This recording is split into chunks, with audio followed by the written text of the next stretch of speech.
Sebanyak 230 personil BRIMOB dikerahkan untuk memburu dan mengepung Wakil Ketua KKB di wilayah hutan Papua setelah ia diduga melukai satu anggota BRIMOB dalam kontak senjata yang terjadi saat patroli pengamanan. Operasi besar tersebut dimulai hanya beberapa jam setelah insiden penyerangan terjadi, dengan fokus utama menangkap target hidup-hidup untuk proses hukum lebih lanjut.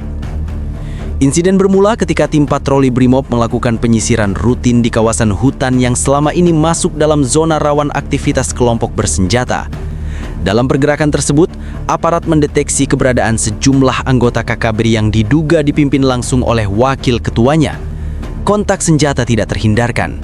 Dalam baku tembak singkat, satu anggota BRIMOB mengalami luka tembak di bagian bahu dan langsung dievakuasi ke pos terdekat untuk mendapatkan penanganan medis. Serangan terhadap aparat itu langsung memicu respons taktis berskala besar. Komando operasi memutuskan untuk menambah kekuatan secara signifikan. Total 230 personil BRIMOB dari berbagai satuan dikerahkan untuk mempersempit ruang gerak kelompok tersebut. Operasi dilakukan dengan metode pengepungan bertahap, membagi pasukan ke dalam beberapa ring pengamanan untuk mencegah target meloloskan diri melalui jalur hutan yang dikenal sulit dan minim akses. Wilayah pengejaran berada di kawasan hutan lebat dengan kontur perbukitan, jurang curam, serta aliran sungai kecil yang menjadi jalur mobilitas kelompok bersenjata. Medan ini selama bertahun-tahun menjadi tantangan utama aparat karena minimnya sinyal komunikasi dan jarak pandang yang terbatas. Namun kali ini, strategi yang diterapkan berbeda. Aparat menggunakan pendekatan kombinasi penyekatan jalur logistik, pemetaan titik pergerakan, dan pengintaian intensif untuk memastikan target tidak memiliki ruang keluar. Informasi awal yang dihimpun menyebutkan bahwa wakil ketua KKB tersebut merupakan figur kunci dalam sejumlah aksi penyerangan terhadap aparat dalam beberapa bulan terakhir. Ia disebut bertanggung jawab dalam pengaturan strategi lapangan dan mobilisasi anggota. Karena itulah penindakan terhadapnya diprioritaskan. Aparat menilai keberhasilannya dilumpuhkan atau ditangkap akan berdampak langsung terhadap melemahnya struktur komando kelompok tersebut di wilayah itu. Operasi pengepungan berlangsung berjam-jam. Tim dibagi menjadi beberapa sektor dengan tugas berbeda.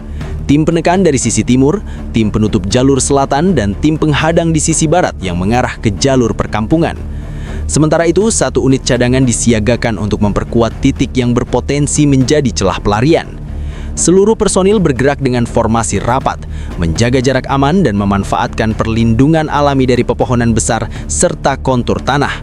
Di tengah tekanan tersebut, aparat memastikan bahwa perimeter aman bagi warga sipil tetap menjadi prioritas.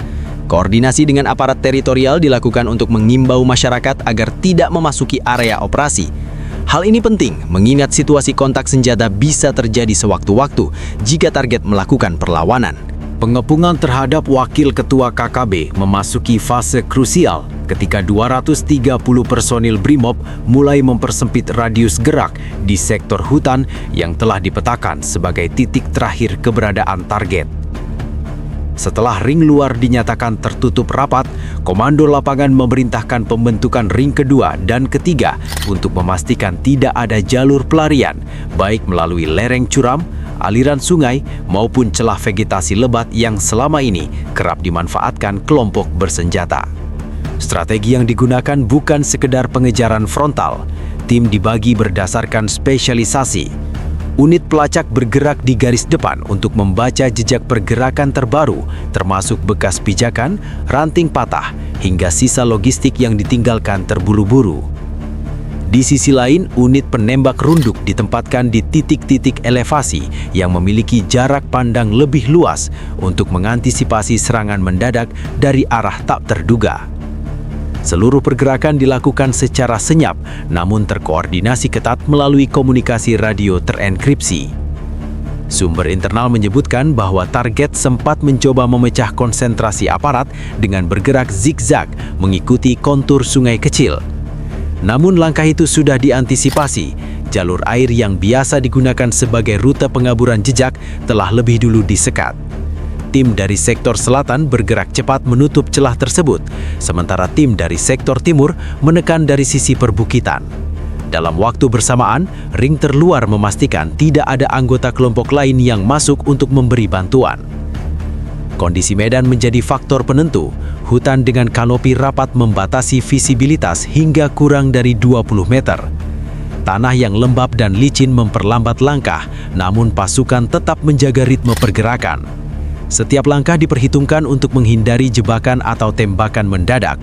Aparat juga mewaspadai kemungkinan target memanfaatkan posisi defensif alami seperti cekungan tanah atau balik batang pohon besar. Ketegangan meningkat ketika terdengar satu kali letusan dari arah utara sektor pengepungan. Aparat segera mengambil posisi bertahan dan memperkuat formasi. Tidak ada korban tambahan dalam insiden singkat tersebut, namun hal itu menjadi indikasi bahwa target masih mencoba membuka ruang kabur. Komando lapangan kemudian memerintahkan pendekatan lebih taktis. Jarak antar unit dipersempit, sudut tembak diperluas, dan perimeter dalam dipadatkan. Pada fase ini, tekanan psikologis menjadi bagian dari strategi. Aparat secara terukur memperlihatkan kehadiran di berbagai sisi untuk menunjukkan bahwa ruang gerak target benar-benar habis. Taktik ini bertujuan mendorong target menyerah tanpa perlu kontak senjata lanjutan yang beresiko memperluas korban. Namun aparat tetap dalam posisi siaga penuh, mengingat wakil ketua KKB tersebut dikenal agresif dan berpengalaman dalam pergerakan gerilya. Sementara itu, tim medis tetap berada dalam jarak aman di ring luar untuk mengantisipasi kemungkinan terburuk. Anggota Brimob yang sebelumnya terluka telah dievakuasi dan dilaporkan dalam kondisi stabil. Informasi ini turut memicu semangat personil di lapangan untuk menyelesaikan operasi dengan cepat dan terukur. Memasuki fase penentuan, operasi pengepungan terhadap wakil ketua KKB berubah dari perburuan menjadi upaya penangkapan dengan resiko tinggi. Jarak antara aparat dan target diperkirakan tidak lebih dari 30 meter. Ring terdalam telah terbentuk sempurna dengan personel Brimob menyebar dalam formasi setengah lingkaran mengikuti kontur cekungan tanah yang menjadi titik terakhir pergerakan terdeteksi. Komando lapangan memutuskan untuk menghentikan pergerakan agresif dan menggantinya dengan pendekatan taktis terkontrol. Seluruh personel diperintahkan menahan tembakan kecuali dalam kondisi terancam langsung. Prioritas tetap pada upaya penangkapan hidup-hidup guna kepentingan penyelidikan lanjutan.